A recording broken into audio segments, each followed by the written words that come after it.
62 سورۃ الحشر مدنیہ۔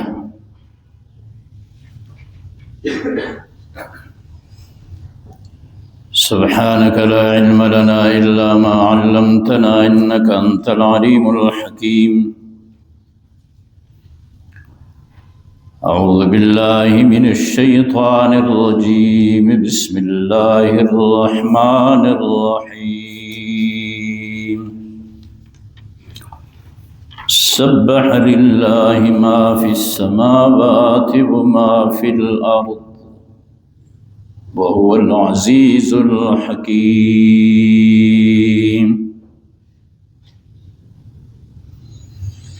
هو الذي أخرج الذين كفروا من أهل الكتاب من ديارهم لأول الحشر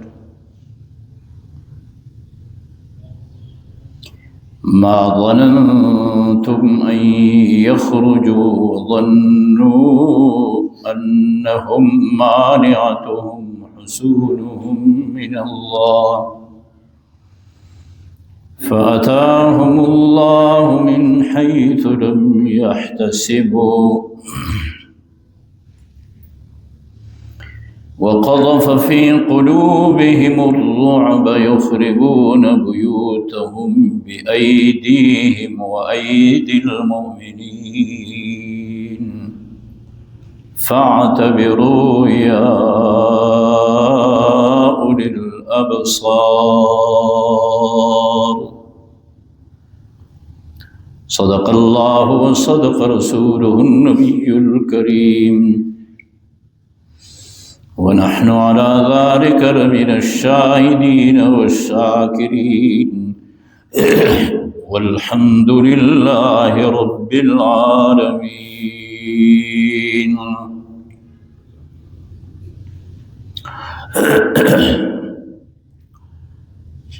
سورۃ مجادلہ اس سے قبل ہم پڑھ رہے تھے، اب سورۃ حشر ہے،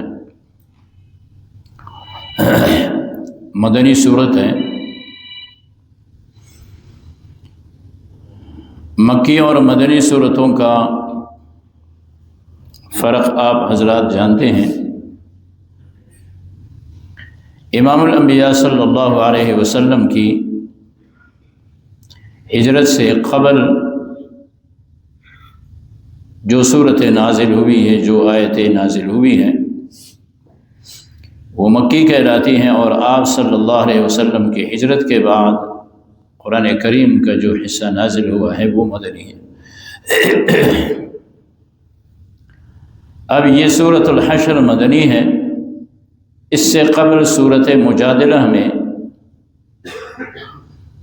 منافقوں کی دوستیاں جو یہود کے ساتھ تھیں اس کو بیان کیا گیا تھا۔ اب اس صورت مقدسہ میں ان کے سزا کو بیان کیا جاتا ہے۔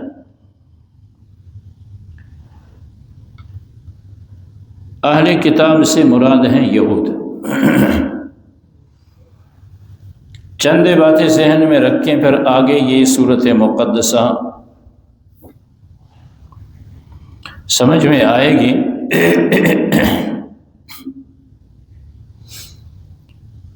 رسول اللہ صلی اللہ علیہ وسلم جب مکہ مکرمہ سے ہجرت کر کے آپ صلی اللہ علیہ وسلم مدینہ طیبہ آ گئے تو مدینہ طیبہ میں کوئی 2 میل کے فاصلے پہ یہود کی بستی تھی، وہ وہاں پہ آباد تھے۔ یہ صورت مجادلہ میں ہم نے پڑھا ہے کہ منافقین ان کے ساتھ دوستیاں رکھتے تھے، یہاں منافقت کرتے ہوئے مسلمانوں کے سامنے آ کر اپنے آپ کو مسلمان ظاہر کرتے تھے۔ تو ان یہود میں ایک بستی، ان یہود میں ایک قبیلہ بنی نضیر کا قبیلہ بھی تھا۔ یہ یہود شام سے آ کر ادھر آباد ہو گئے تھے۔ وہ حضرت موسیٰ علیہ السلام کے زمانے سے شام سے یہ آ کر ادھر آباد ہو گئے تھے۔ یہ بنی نضیر قبیلہ یہ حضرت ہارون علیہ السلام کی نسل سے، حضرت موسیٰ علیہ السلام اور حضرت ہارون علیہ السلام، یہاں آئے کس لیے تھے؟ شام سے مدینہ میں آئے کس لیے تھے؟ اس لیے کہ ان کی کتاب میں تورات میں یہ بات تھی کہ پیغمبر آخر الزمان صلی اللہ علیہ وسلم آئے گا، اور وہ آئے گا مدینہ میں۔ اس وقت اس کا نام یثرب تھا۔ وہ اس نیت سے آ کے مدینہ میں آباد ہو گئے تھے کہ جب آخری پیغمبر آئے گا یثرب میں تو ہم اس پہ ایمان لے آئیں گے، اس نیت سے آئے تھے۔ شام سے آئے تھے، مدینہ میں رہ رہے تھے۔ جب رسول اللہ صلی اللہ علیہ وسلم نے ہجرت فرمائی اور آپ صلی اللہ علیہ وسلم مدینہ طیبہ گئے، انہوں نے دیکھا کہ یہ پیغمبر یعنی رسول اللہ صلی اللہ علیہ وسلم یہ تو حضرت اسحاق کی نسل سے نہیں بلکہ یہ اسماعیل علیہ السلام کی نسل سے، ادھر سلسلہ بدل کے عناد کی وجہ سے انہوں نے رسول اللہ صلی اللہ علیہ وسلم پہ ایمان لانے سے گریز کیا۔ آئے بھی اسی لیے تھے کہ ہم ایمان لے آئیں گے، آپ صلی اللہ علیہ وسلم کی صفت تورات میں موجود تھی، چونکہ انہوں نے دیکھا کہ وہ سلسلہ جو آ رہا تھا وہ تو اللہ تعالیٰ نے ان سے لے لیا تھا۔ ضربت علیہم الذلہ والمسکنہ، تو بہرحال پھر بات لمبی ہو جائے گی، خلاصہ میں بیان کر رہا ہوں۔ تو جب امام الانبیاء صلی اللہ علیہ وسلم کو انہوں نے دیکھا کہ یہ حضرت اسماعیل علیہ السلام کے نسل سے ہیں تو ایمان لانے سے انہوں نے گریز کیا۔ اور یہاں آپ صلی اللہ علیہ وسلم نے یہود کے ساتھ کچھ معاہدہ بھی کیا تھا کہ مکے سے جو آئے گا مسلمانوں کے خلاف لڑے گا، تم نے ان کے ساتھ نہیں دینا ہے، معاہدہ ہوا تھا، وہ بھی اپنے جگہ پہ آپ کے ذہن میں ہو۔ تو پھر آپ صلی اللہ علیہ وسلم نے پہلی لڑائی اسلام کی جو لڑی وہ بدر کی تھی۔ انہوں نے جب دیکھا وہاں پہ کافروں کے مقابلے میں آسمان سے فرشتے اترے اور انہوں نے مسلمانوں کی جو 313 تھے وہ میدان مار گئے تھے، وہ جیت گئے تھے، یہ پھر ذرا مستعد ہو گئے رسول اللہ صلی اللہ علیہ وسلم پہ ایمان لانے کے لیے کہ یہ اللہ کا رسول ہے۔ لیکن اتفاقاً جب دوسرا غزوہ ہوا، غزوہ احد ہوا، اس میں ابتداءً مسلمانوں کو کچھ شکست ہو گئی تھی، وہ آپ حضرات جانتے ہیں، وہ پھر متذبذب ہو گئے، اس کے شکار ہو گئے، پھر انہوں نے ایمان لانے سے گریز کی۔ تو رسول اللہ صلی اللہ علیہ وسلم چونکہ ان کے ساتھ معاہدہ کر چکے تھے تو ان کا ایک آدمی کعب بن اشرف، یہ غزوہ احد کے بعد سن ہجری 4 کی بات ہے، یہ چلا گیا مکہ۔ وہاں اس نے مکے والوں سے یہ معاہدہ کر لیا کہ ہم دونوں مل کر، یعنی ہم اور تم مکے والے مل کر رسول اللہ صلی اللہ علیہ وسلم کے خلاف لڑیں گے۔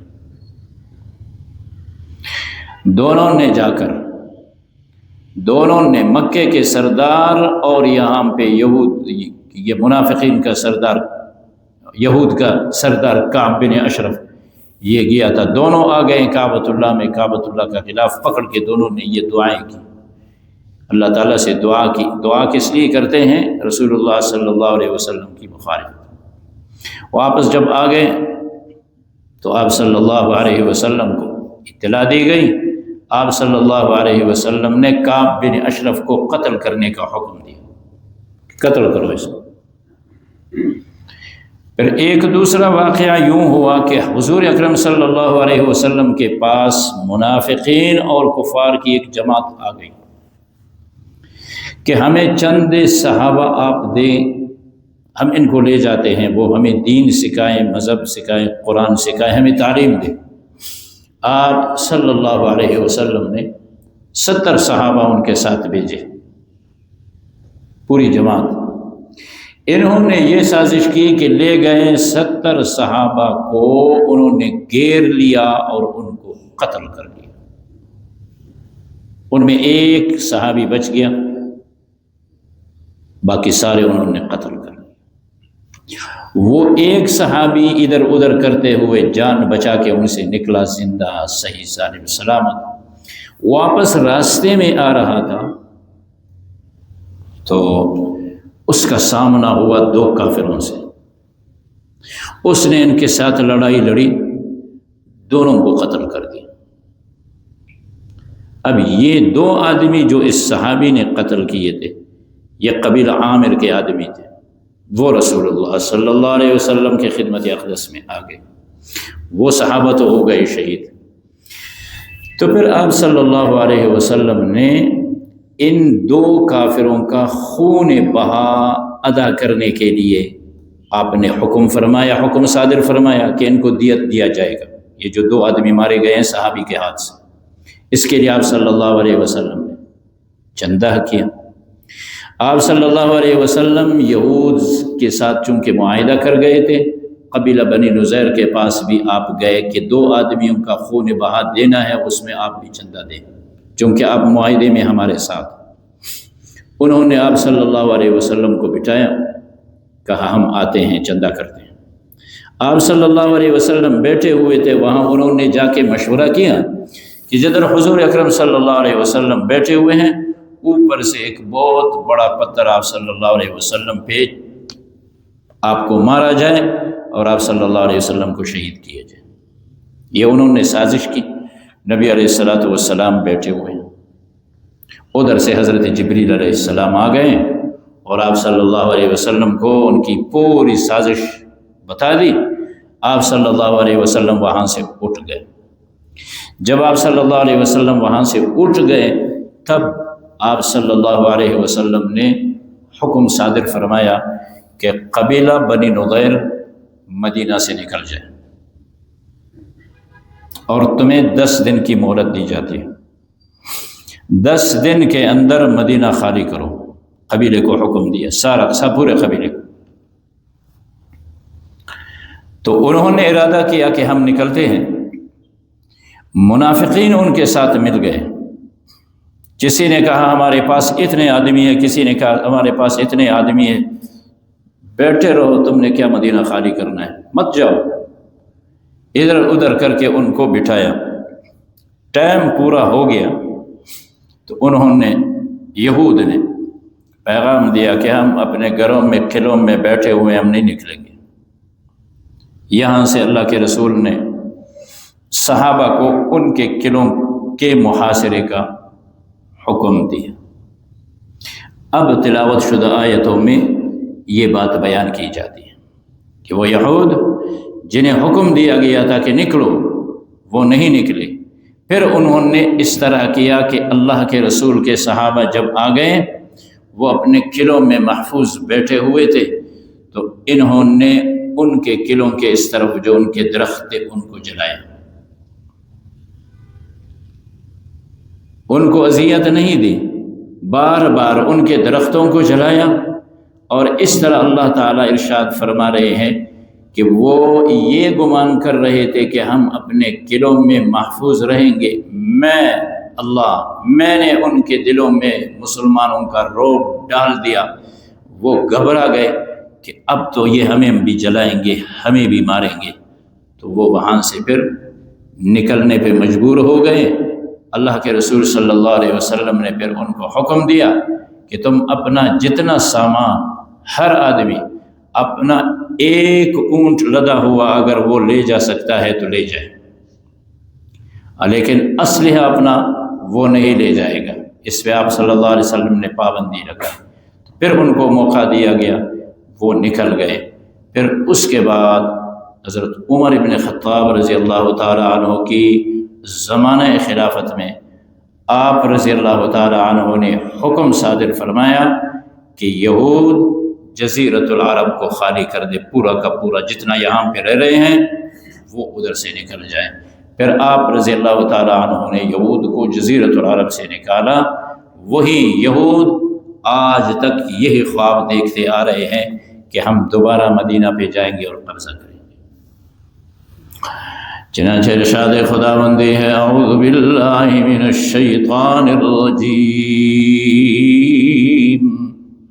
بسم اللہ الرحمن الرحیم، سبح للہ ما فی السماوات وما فی الارض، تسبیح بیان کرتے ہیں اللہ کے لیے جو کچھ آسمانوں میں ہے اور جو زمین میں ہے۔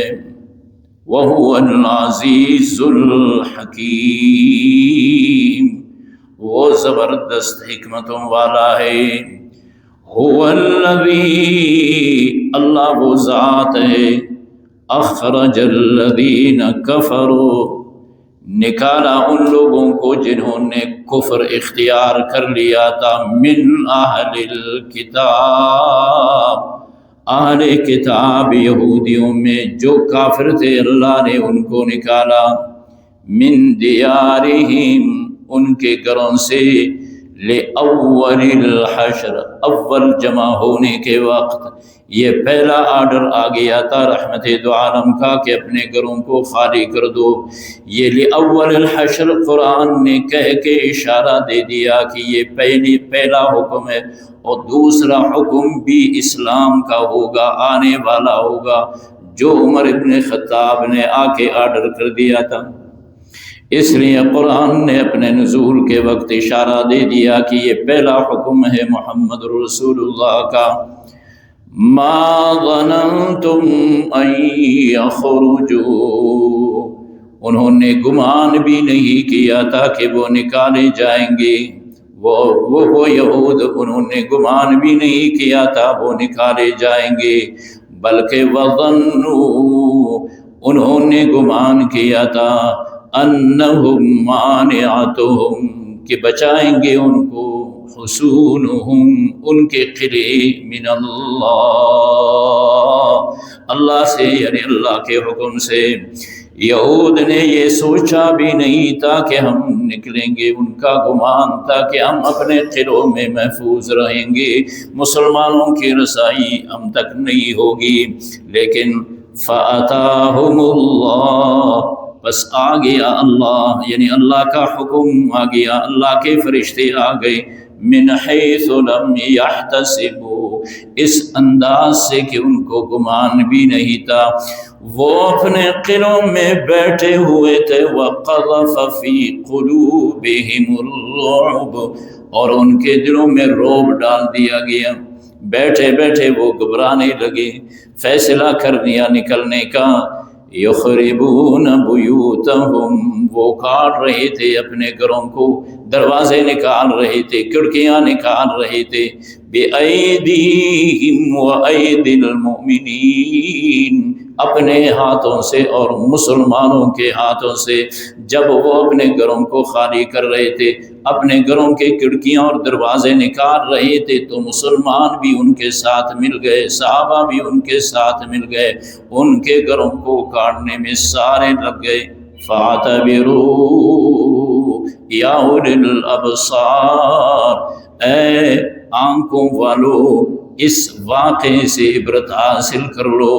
اللہم وفقنا لما